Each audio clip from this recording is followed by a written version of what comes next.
Bismillahirrahmanirrahim. Assalamu alaikum. Welcome to the class of African literature. Previously, what we discussed about Ben Akre's The Famished Road and the significance of the word road in the African literature and in this work, The Famished Road, and what does the word road signify or denotes, and why it is a road building is important in the history of Nigeria or the Africa. So we discussed all these points in the previous lecture. In this lecture, what I'm going to discuss is I'm going to discuss about the literary devices that he used, Akre used in this work to help readers to understand their writing, to understand his writing. To dig in further, I would first tell you about what are literary devices exactly, and why do a writer need literary devices, and what is their need for us to know about those devices. Literary devices basically are the techniques that the writer they use to create a special effect in their writing, and or to convey information, or as I said, that to help readers to understand their writings on a deeper level. So they use this to for their readers to give the means to bring clarity to their writings, and to make a strong impact on the reader. And in order to engage the reader, and in order to keep things interested, the writers use literary devices, such techniques, literary techniques, to make things interesting. And that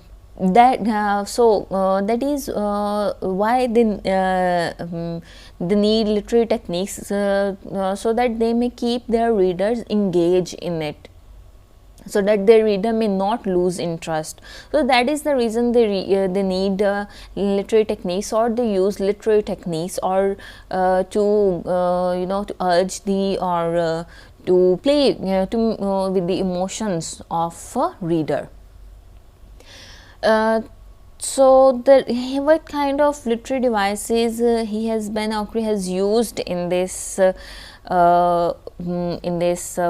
There are many literary devices, but I'm only going to talk about those that he has used in this work. Like he has used the symbol, allegory, motif, and there is irony and imagery, so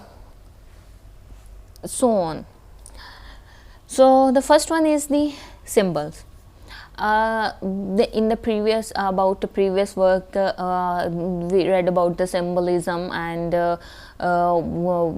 different symbols. So I'm not going to dig into the symbol or symbolism, as the symbols are used to denote or to clarify the message, to bring out the significance of certain things in the work. So the symbols Ben Akre has used in his this work are the false death, Madame Kutu, the character, the anti-father, and the black tiger. These are the 4 symbols that he has used in his work to create, to give the message. First one is the false death. False death is when the question of Asaru's clairvoyance is one that is severe and life threatening. Means after a long fugue state, he woke in a coffin. Means when he was he was in the spirit world for a long time, for few days, that his parents thought that he is dead. So they just put him in a coffin in order to bury him. So his parents suffering a traditional loss of soul, basically. So in their worldview, a person's going spirit or soul can get distracted by concerns in other dimension, wandering out of the body and into new dimensions, like often never to be heard from again. So this symbolizes a lot, but not least of what is of which it symbolizes Asaru's resiliency, his resilience, and the intensity of his encounter with the spirit realm. Like he was almost he was almost for 3 days in the spirit world or something like that. I forgot the figure. And what other thing this signifies, his willingness to participate in his life, means even at the risk of personal harm and suffering. So the fake, that basically it was the rebirth of him, the false, that was basically the rebirth, and this rebirth symbolizes that he wants to stay in the world, in the human world, and he didn't want to go back to the spirit world. So it does symbolize another thing, that is the birth and rebirth of the Nigerian nation. Means if Nigerian, they were struggling, even after the independence with the political conditions and economic conditions. So there was a cycle of birth and rebirth for the Nigerian nation, and it shows that even after having a false or fake death, they just they rise from that death, and in order to contribute in the present life, in order to have the taste of the present life, in order to willingly participate in the life. So the next one is Madame Koto. Madame Koto is the character, and she owns a bar, and she just like a kind of a person who likes to have personal benefit. Although she was kind to Asaru and his family, and she was providing them financial support, but there were hidden agendas. So Madame Koto come towards the symbols like Asaru enjoys leaving the house, but it wasn't easy for him to know where to go. So he got an invitation from the Madame Koto once, because she thought he brings good luck. Means he brings more customers in the bar when he comes. So no, it doesn't mean that he just bring everyone along him. Rather, she thought that he attracts more customer, and it just raises her earning. So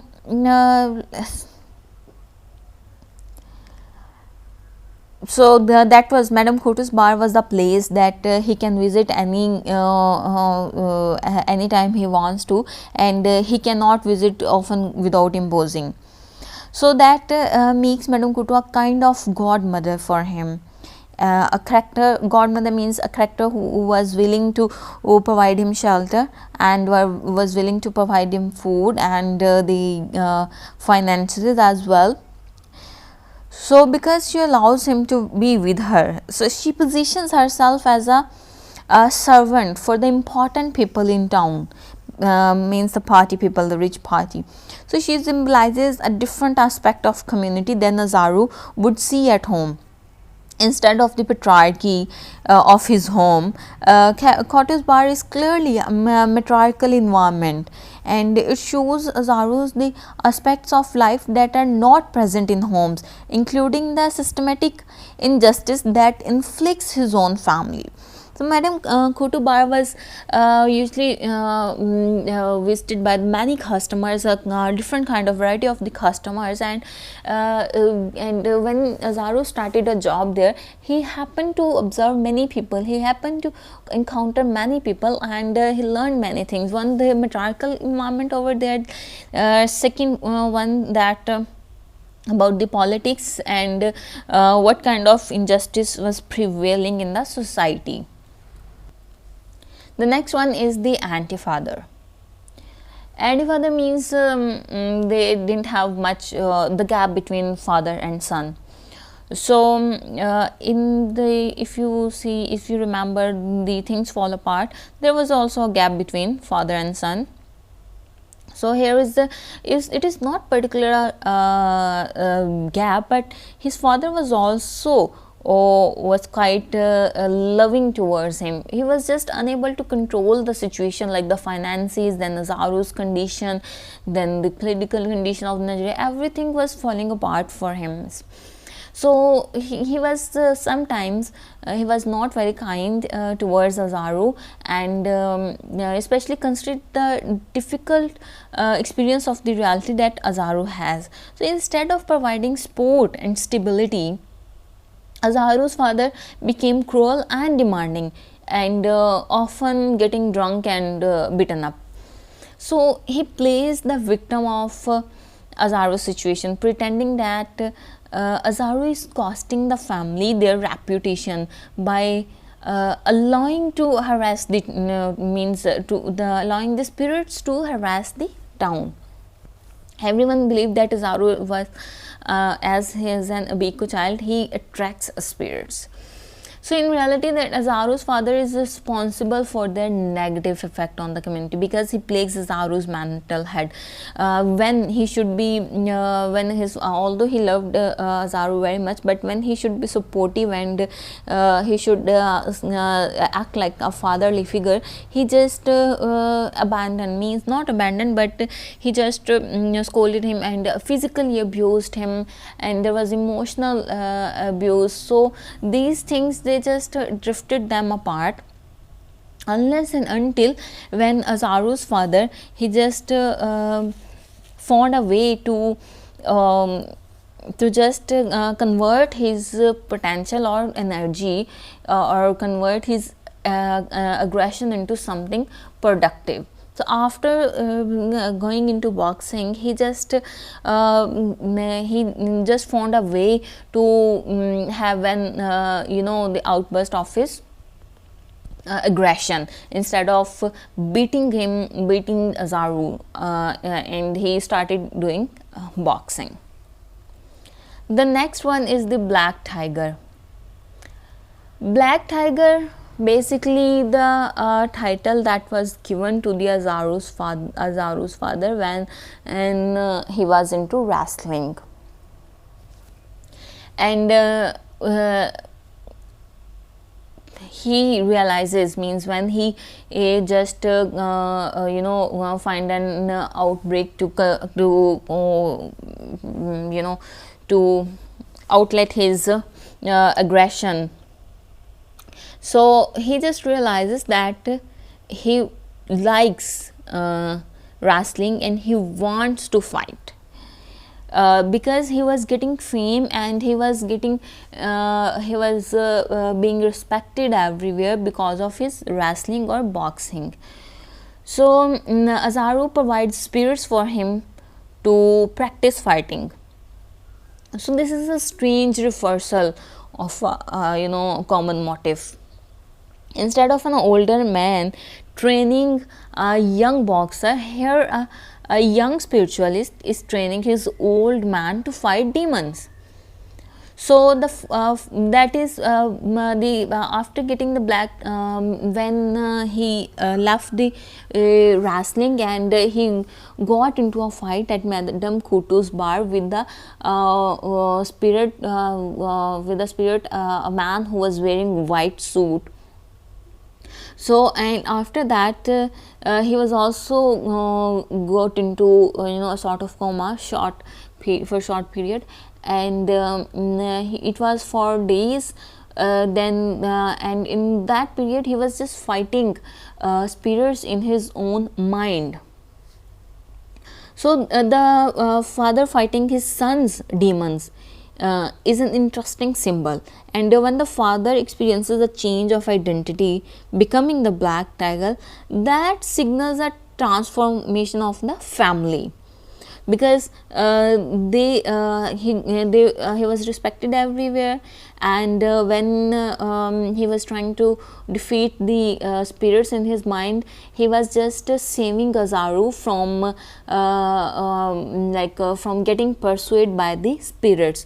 And after the defeat, and after he was done defeating the spirits, it was clear that the spirits no longer pursued Asaru or the town. So there wasn't any bad impact anymore, apart from the Nigeria's own political or pathetic situation.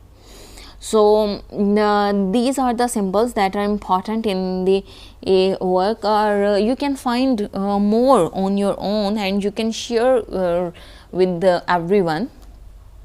So the next comes the allegory. What is allegory basically? Allegory is a story that is used to represent a more general message about real life, means about history or real life issues or events. So you may say that it is not particularly incident or passage, rather it is an entire book or novel or play. So let's say the Famished Road is an allegorical novel, and all the others like Chinua Achebe's Things Fall Apart, Wolfgan's The Lion and the Jew, these are all the allegorical novels because they represent the chunks of their histories, Nigeria's history. So here comes the allegory of power inversion. The novel can be seen as an allegory of power inversion in the home. How? Psychologically, Asaru is the alpha in their home, which the father plays the victim about. And this happens subconsciously when Asaru experiences a broader, more sublime version of reality than his father's more narrow understanding of reality. So that leaves him more gravitas, means also explains why father plays the victim and challenges Asaru to physical combat. So it isn't until the father willingly undertakes a battle against the negative aspects of chaos that the home is restored. So when his father understands his responsibility or willingly takes part in order to eliminate the negative aspects, or in order to control the chaos, there comes the balance, not the balance, there comes the peace, means peace of home, peace of the community, and Asaru's mental peace as well. Because when his father does his part in home, fighting the against evil, so he was just released, or he was spirits, they stopped pursuing him, and they stopped teasing him, or that they stopped visiting the town. Inversion of power does also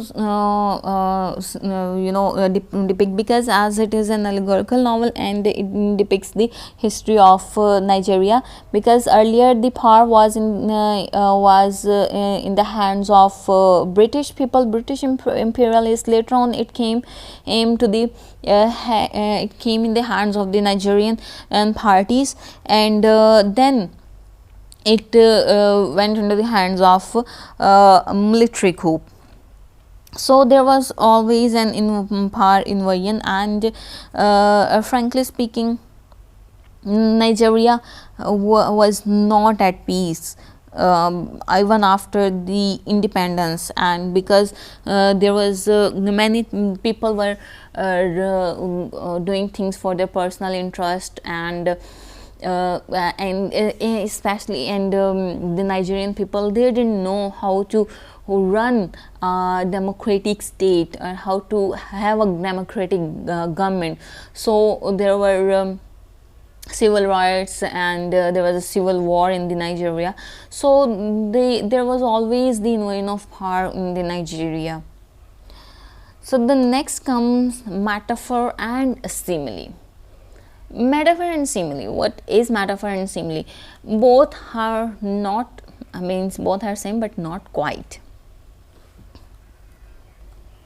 Metaphors are when ideas, actions or objects are described in non-literal terms.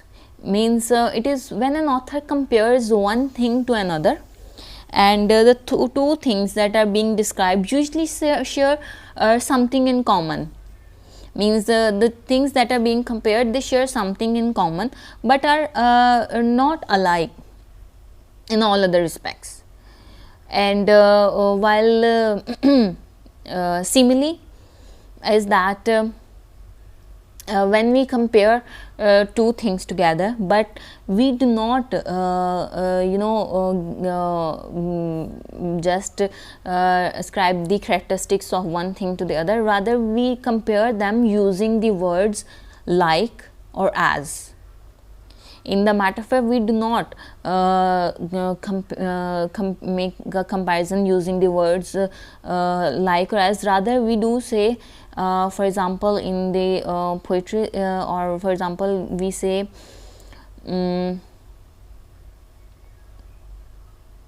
she is a or he is a lion. That is a metaphor. Means I am comparing totally opposite things, but I'm comparing those things because they share something in common. Bravery, it might be bravery because lion is known as the brave, and he, the person that I'm talking about, he might be brave, or it might be on the basis of wildness. So that is how we use metaphor. And while similes, in it can be he is as brave as lion, as a lion. Means I'm making a comparison over here by using as. So simile is that when we make a comparison, we use the words as or like, and while using metaphor, we don't use the words as and like. So in this work, there are the metaphor similes like shining of the goddess, the ghost wise appearance, size of the sleeping man. The shining of the goddess means it is a sentence where Asaru says that means where Asaru described the shining of the eyes of the goddess directly. He was directly comparing them to the shining of the moonstones. Sorry, he was using a simile. The use of this particular simile precipitates imagery and appeals to the reader's imagination. Like he says, at night the eyes of the goddess shone like moonstones. He is using the word like, and he is creating an imagery as well. Like the eyes of the goddess shone like moonstones, means a reader can can't resist and but to imagine the eyes of the goddess.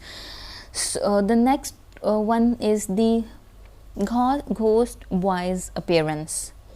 So the ghost boy that appears in the Asaru's room is described using a simile to facilitate the attraction of attention, basically. And he compares the ghost to a bluish haze, a situation that enhances imagery. Means he says that the ghost of the voice was up on the ceiling like a perpetual bluish haze. Means I want you to imagine like you are sitting in a room, and on the ceiling there is a ghost, and I'm really sorry if you are listening it at night. So there is a ghost up on the ceiling, and it is looking like it is quite blue. It is so bluish, like it is hanging in there, just like the particles, means just like some blue particles in the air. I'm pretty sure you can imagine that. So he used the word like, again here simile is here. Then comes the size of the sleeping man. Asaru compares the man sleeping on the chair to a giant in fairy tales. Means the giant is used basically in the case by the narrator metaphorically in attribution to his the colossal and gigantic size. Means he used the word giant just because want readers to imagine how big that can be. The man sleeping on the chair was like a giant in fairy tales. So that man, he was sleeping in the chair, on the chair, and as if he is a giant and he is the protecting something, and sleeping on the chair as this things happen in the fairy tales. So he has used simile in order to enhance the imagery, or in order to trigger the imagination of the people or the readers. Next comes the hanging arm of the father. After Asaru's father is caught and beaten by the police for participating in the riots, and he describes the hanging of his hand to an appendage that has ceased to live. There was an ugly cut on his forehead, bruises on his face, and his arm hung beside him like a diseased appendage, means a part of external part of body or external body organ. So he has used the word like here again to make a comparison, and in order to trigger the imagination of the reader. Like if you can imagine, there was an ugly cut on his forehead. Can you imagine the cut on his forehead? Then bruises on his face, and his arm hung beside him like a diseased appendage, means his arm was just hanging. It wasn't broken and it wasn't in contact, so it was just hanging there. And I'm pretty sure that you can imagine that. The next one is the playful nature of the children. Children, they have playful nature. So, and he compares Asaru, basically the Ben Okri is using all these devices. So Asaru compares the playful nature of children with something. Let's say what that thing is. Asaru describes that they looked in the picture using similes in which he compares his parents and himself to animals, and he uses squirrel as a metaphor for the children's playful nature. And additionally he says he looked like a rabbit, a metaphor for his own vulnerability. In here you can I'm going to quote the sentence: the children were like squirrels. Like, using like means he is using simile, and I resembled a rabbit. And here isn't using any simile, he is just that is resembling himself with the rabbit metaphorically. So that is how Ben Okri made use of metaphor and irony. Sorry, not irony, rather simile. Next comes the irony. What is irony? Irony is when a statement is used to express an opposite meaning than the one literally expressed by it. Means it is means saying something else and meaning something else. So there are three types of irony, or you can also say that sarcasm. Sarcasm is quite the popular term or a quite common term these days. So irony is the sarcasm, the verbal irony, when someone says something but means the opposite thing. So, and girls are quite familiar with that. So Situational irony comes when something happens that the opposite of what was expected or intended to happen. Means one expects something else to happen and the exactly opposite of that thing happens. That is the situational irony. Then the dramatic irony, when the audience is aware of the true intentions or outcomes while the characters are not. And it happens always it happens means the audience is always aware of the things that are going on, but the characters are not aware of the things that are going on. So as a result, the certain actions or events, they take on different meanings for the audience than they do for the characters involved, because audience is the audience becomes like an omnipresent, and the characters are not for and when one thing is meaning something else for the character, and that is meaning exactly opposite for the audience. For example, Othello, it is repleted with irony, and audience knew all the time what was happening and what was going to happen, but the characters, they were unaware of it. So let's move to the irony of the Famished Road. First comes the irony of spiritualism.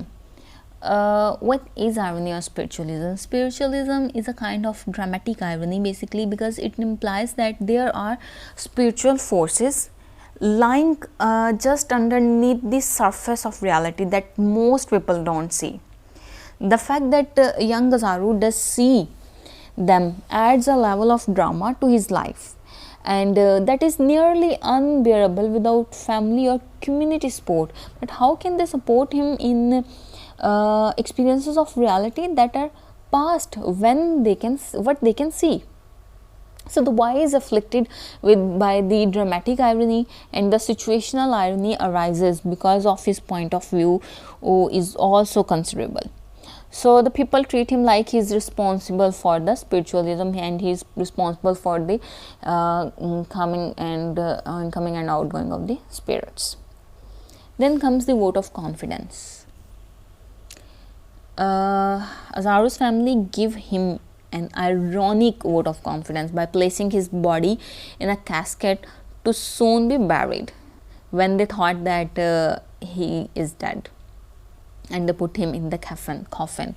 So he comes back from a lengthy spiritual episode categorized by a fugue states and a departure of his soul, and then arrives back in his body to find that his parents has decided he probably wasn't coming back. So they are about to bury him when he wakes up. So the irony here underscores Asaru's resilience through a rebirth that has nothing to do with his parents' support. They are not supportive at all. They abandoned him to death. But it just happened that they are being supportive, and they put a vote of confidence. So that is an ironical situation. Then comes the angry dad or angry father. So as he considers himself the victim of Asaru's spiritual insight, so Asaru's father often gets upset and beats him and drunk. So his anger is completely ironic, because it drives him to the behavior that is often literally self-defeating. And in order to forget about his money problems, he spends all his money. Isn't it ironic? So often on alcohol, which is the last thing he needs, and means it is an ironical situation. Means already his family is living hand to mouth, and he spends all his money on alcohol. So the anger of the father is also misplaced, and he feels deep injustices, and although he might have reasons to be angry, but he never quite figures out why they might be. What those reasons might be. So he often assigns the anger to the other people and situations that have nothing to do with his situation, and that often happens with the Asaru. So the next one is the desperation of poverty. Madame Kodo's bar, it provides Asaru a method for understanding his poverty more. Like he sees people that there are people who gain wealth by keeping his family and community poor. Isn't it the dramatic irony? And he realizes that the intense suffering caused by poverty often causes psychological desperation, like that of his father, which makes him spend money frivolously, and basically he's just rejecting the constant panic about money in a binge or purge cycle that keeps the family poor. And he's depicting about the political parties. So, fighting hero, the black tiger again, and this thing, it turns around the fate of the family when his father decides that he likes fighting. So Asaru cannot fight back well enough for the father to gain skill. So instead he summons some ghosts and devils for father to fight. So the father is transformed from an abusive man into the hero for the community, and he often fights demons that afflict the community in unseen ways. So he becomes like a the hero for the community, and he takes his dangerous qualities and uses them in a productive way. He takes his aggression and uses it against the evil. So that is also the ironic. Next one is imagery. Imagery is when an author describes a scene or an event in a way that it appeals to our senses. Means the five senses: smell, touch, sight, hearing or taste. So this device is often used to help the reader clearly visualize the parts of the story by creating a strong mental picture, and that work is considered the best work that can trigger the imagination and that can help visualize the pictures, that can help reader to visualize the pictures. So in this work, author used some imagery. First one is the poor community. This is the imagery suggested by the title, and like the reaffirmed by the descriptions of Asaru's village. Like he lives in a tribal community in Africa that is plagued by poverty and illness. So the families in town are up against serious problems that they don't actually have the means to solve. So the community is sliding ever more into chaos. So Asaru's experience of the spiritual realm is in some ways a reflection of the community's need for extra information. So the community is ripe for spiritual activity because the families are often very desperate. So the imagery he has presented, it does create, it does appeal to the senses of the reader, and one can understand that what kind of life they might be living. So the spiritual realm, the word of the spirits, Asaru has a unique relationship to the spiritual realm. Although many in his community live spiritual lives, as that is a myth, and sometimes they do see ghosts and spirits, but Asaru basically see ghosts and spirits, means he always see. So the novel shows through imagery that Asaru's life is sometimes quite horrifying, and the tone of the horror, it continues.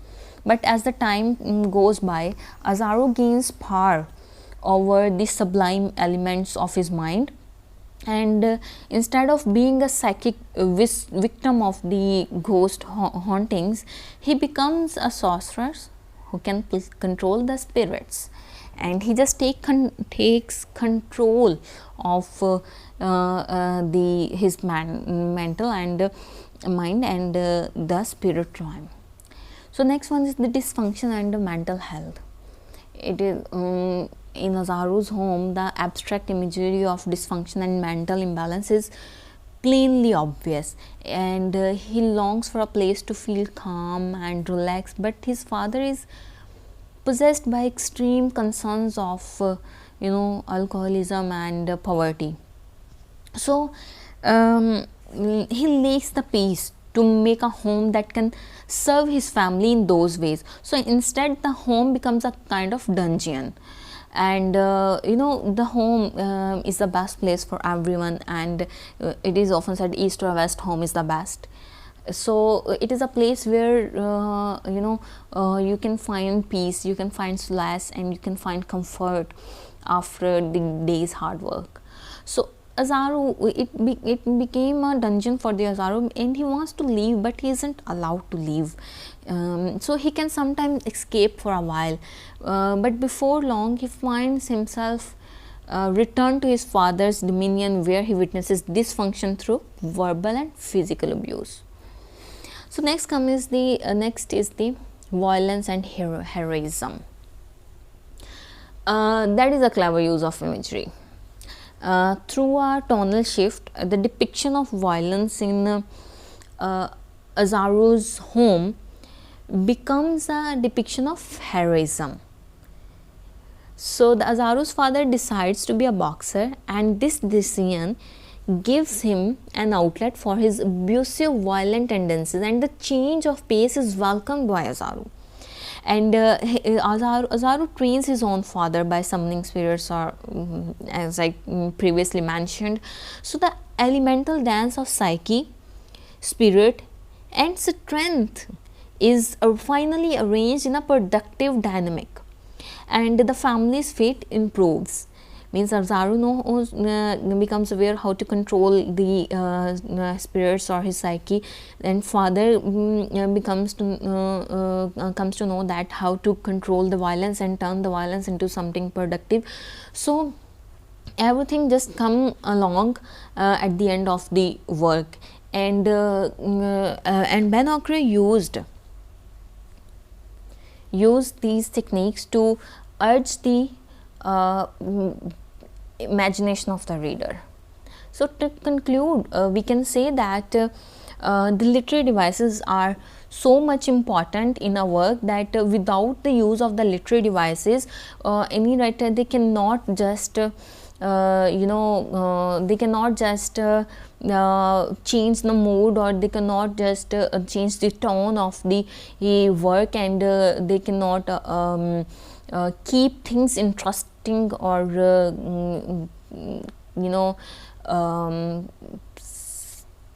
I'm just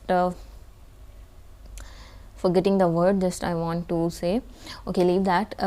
So they are quite important for writers to in our work, and they are also important for readers, so that he may know when an writer is using which thing. So these are basically the literary devices that are used by Ben Okre in the Famished Road to illustrate his message, or to further elaborate his story. So these are the references. Okay, that is all for now. Thank you so much for your patience. Stay blessed.